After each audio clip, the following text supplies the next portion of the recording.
Hi, everyone. We're just going to wait a couple seconds for other people to join, and then we'll get started.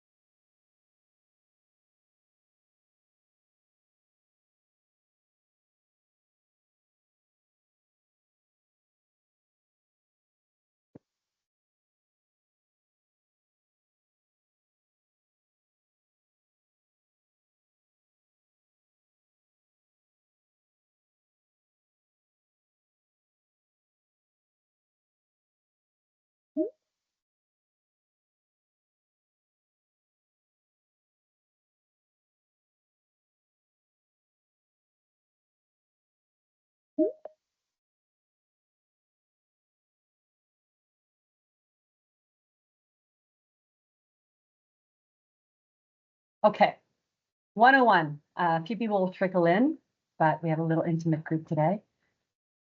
Thank you for joining me today as we walk through change without pain. We are big supporters of AI transformation plans at Techify and launched our Techify AI wing earlier this year. And we wanted to walk you through the change management process that is very, very important and instrumental when you are incorporating change in an employee and company's workflow. I encourage you, if you have some questions, to put them in the chat. I'm happy to answer them at the end of the presentation. What'll happen today is I will take you through the deck. It'll take about 22 minutes, and then we'll open it up for some questions. And you're always welcome to email me after the presentation. The last slide will have my email, and I'm happy to answer any inquiries you have. Okay, so I wanted to present this because I wanted to approach the transformative AI process as looking at it from the nucleus and understanding how human beings perceive change and how we have the best chance of success when we're trying to implement change within employees' workflows. So when employees are equipped with the right skills and knowledge, the AI adoption rates are boosted by up to 70%. And I wanted to start off with this quote because I think that's really important. A lot of times people will think that clicking a button, adding Copilot into their workflow will right away enhance administrative skills, productivity. But if we are not managing the change management and the transformative component of all of it, people are less likely to adopt it as a whole. So we want to come up with a strategy to support them. So change management is truly a process that helps people and organizations move from the current state they're in to the desired state they want to go to. And it's through creating a very supportive, surrounded environment for employees with smooth transitions, little disruptions and downtime, which will then result in a higher employee buy-in, and it'll help manage the employee resistance. It's important to think clearly about the messaging as it pertains to your organization, because when you bring in a change management component to people's workflows, you're likely going to have the highest impact in the way you introduce it initially. So if something is presented without a plan, an employee might feel overwhelmed. So it's important to consider that transformation plan from the get-go versus just buying a Copilot license and incorporating artificial intelligence. How do we get there? Anouk, I'm not sure you're sharing your screen. Sorry to interrupt. Oh, of course. Let's try that again. I'm very sorry, everyone. There we go. Thanks, Hugo. There you go. So how do we get there? How do we get to an effective change management process? It starts from the top. I think we can all appreciate that we've probably had an experience with organizations where sometimes change management is put in place, but it's not necessarily bought in from the top, and we are not necessarily leading by example. So it's important that the people who are implementing this change, encouraging this change, also understand it and how it helps the workflow of the employees. So I always encourage organizations when they're creating committees for AI transformation to have people from different tiers.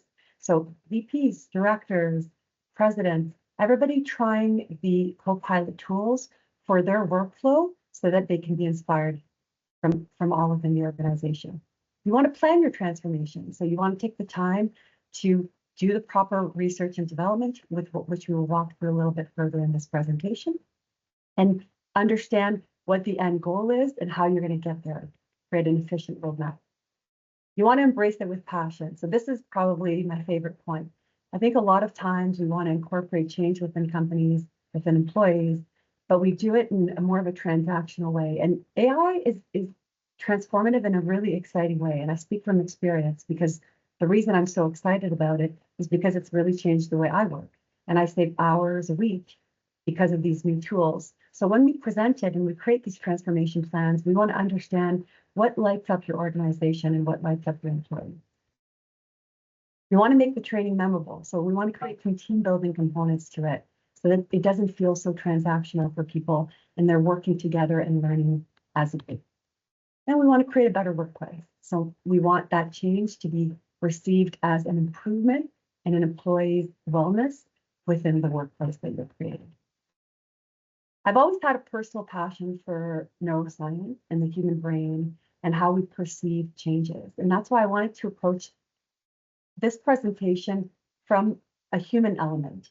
And when people are presented with change, a lot of times they'll perceive the change as a threat. And when you perceive change as a threat, it'll ignite a flight or fight response or a freeze response in some cases.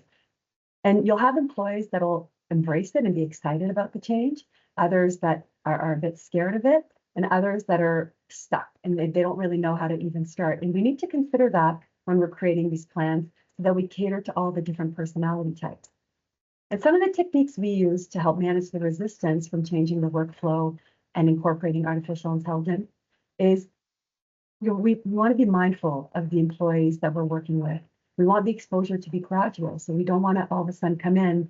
Our CEO always has this famous line saying, do you want to go into an organization and say, I'm going to completely transform the way you work and let me know how that goes.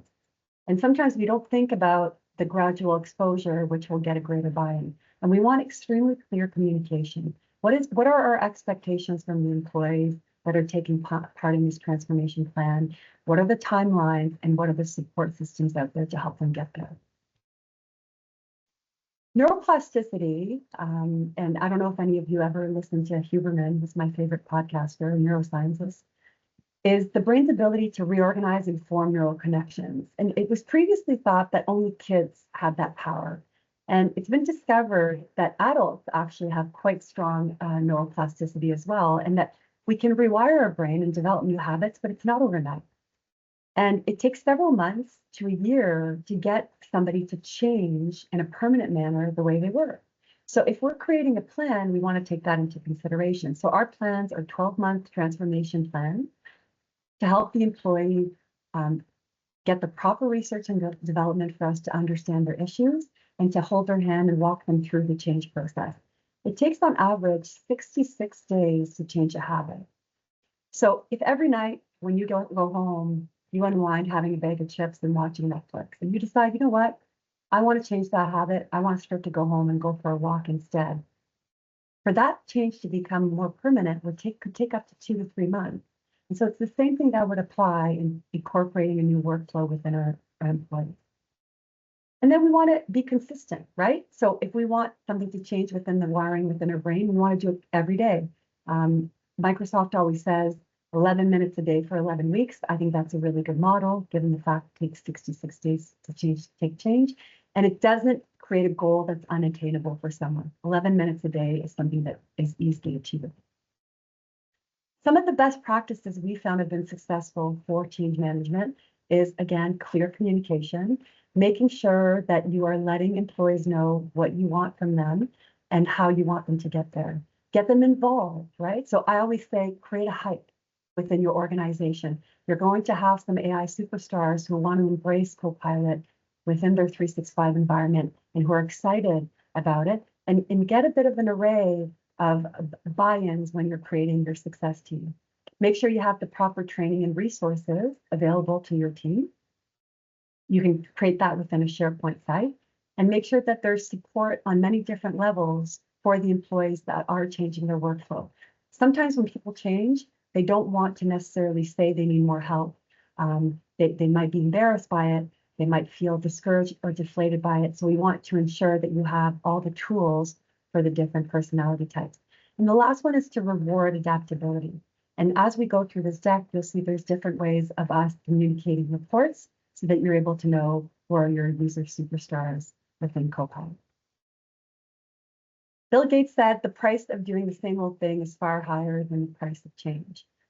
And what happens is when we develop a habit and we work a certain way for 1, 2, 3, 5, 10, 20 years, we get used to working that way. And the idea of changing those habits that are now so easy to us doesn't always feel good.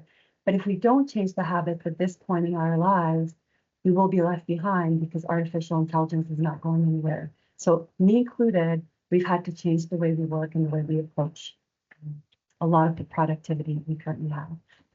In preparing for this presentation, I did a lot of research and I watched different videos. And this was one I wanted to share with you. It's just about a minute. But this is a lady in France who's a marketing expert, and her name is Jessica Apotheker. And she shares with us why she's decided to embrace AI as part of her life. So I invite you to watch this with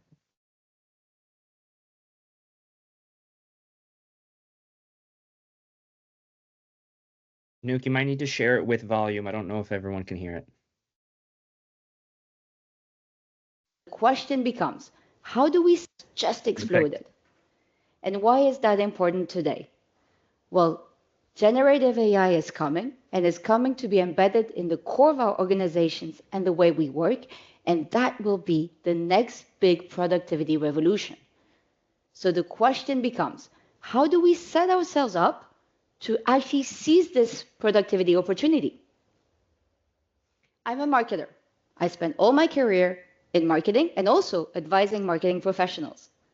Now, some say marketing is the #1 impacted function out there. Some say the productivity impact in marketing is as high as 50%. So that question of how can I seize that productivity opportunity is super high on my mind right now. And I want to make the case it should be super important to you all as well, as business leaders, but also as consumers.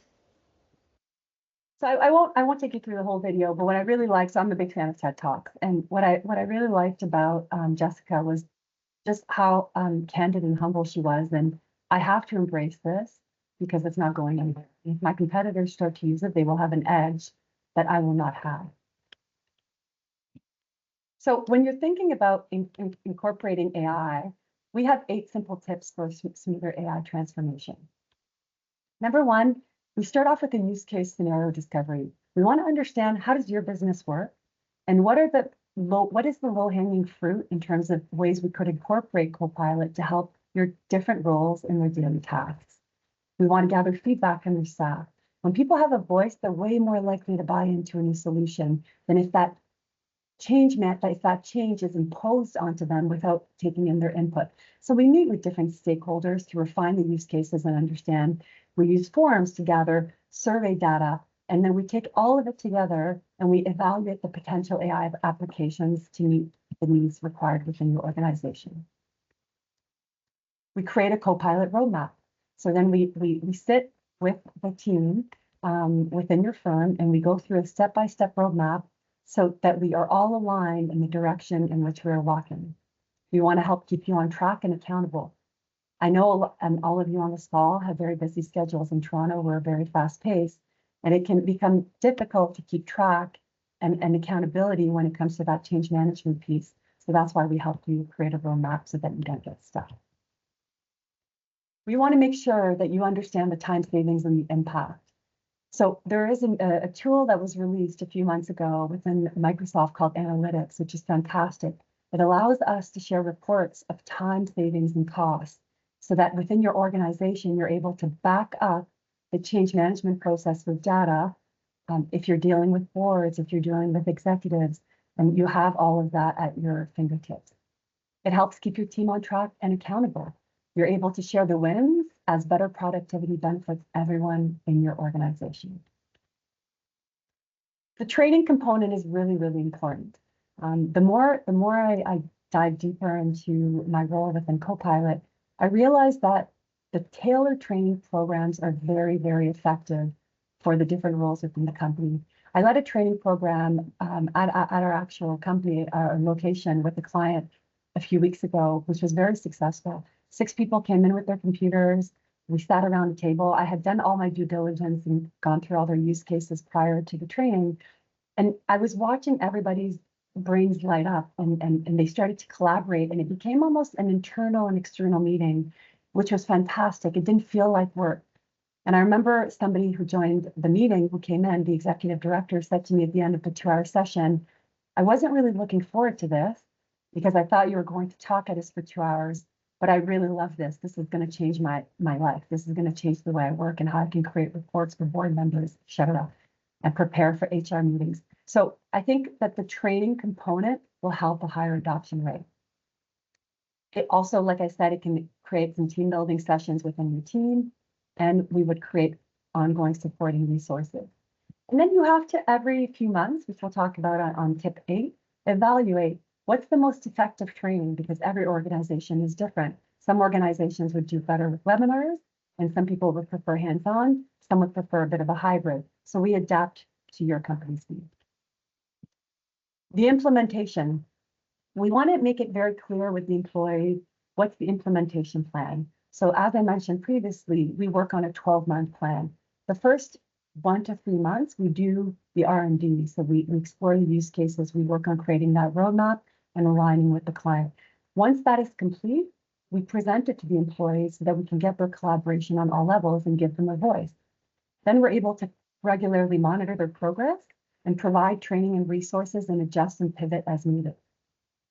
We also want to evaluate the impact of the performance. So, you know, we could initially in our roadmap feel that Copilot would be best used from an Outlook standpoint, but as we continue to work with your team, we realize that there's a lot of benefits in using it for Excel, and so we could precipitate some of that training and bring it on earlier within the 12-month process.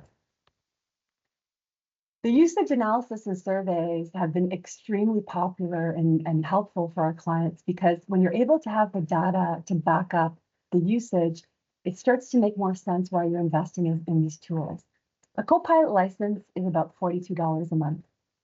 And when you have a Copilot license and you have, let's say, 100 employees, and you think of rolling something like this out, there is a cost to consider.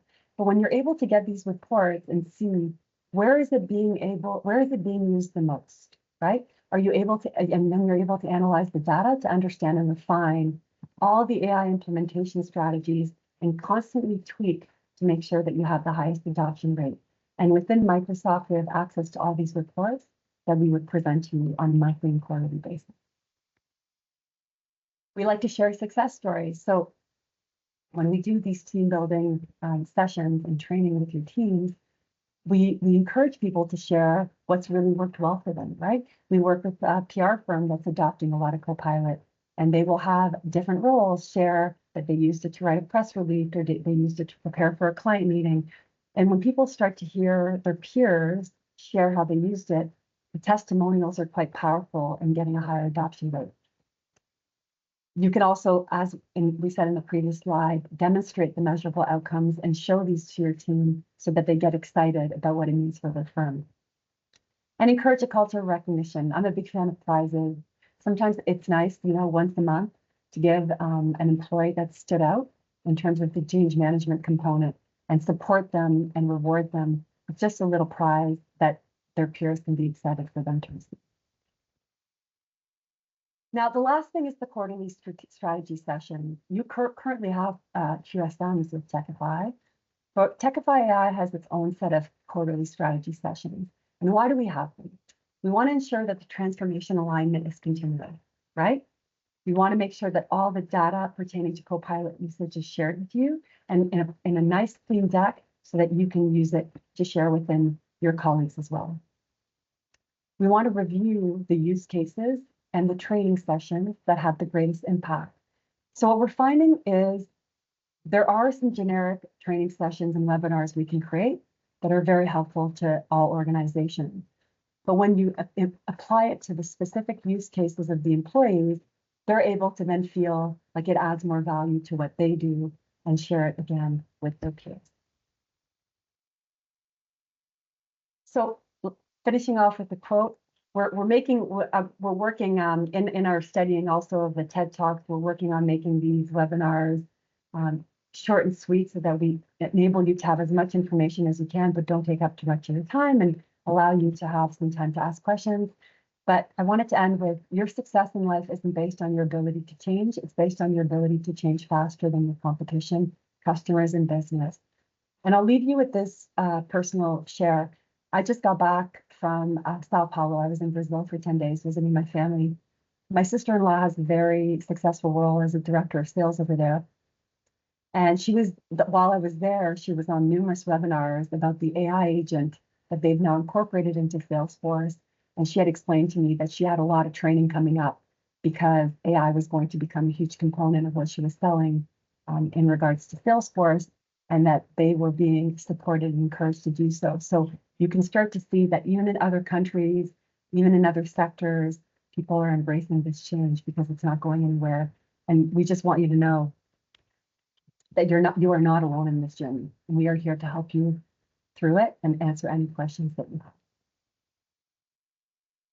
So I will take a quick vote. There's some questions in the chat. I'm just looking over.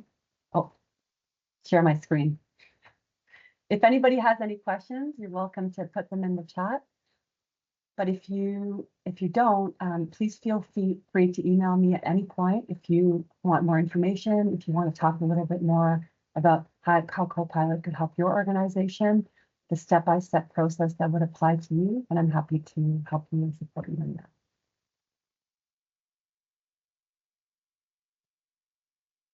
I think that's it. No questions. I thank you all for your time, and I wish you a great rest of your day, and we'll see you in 4 weeks.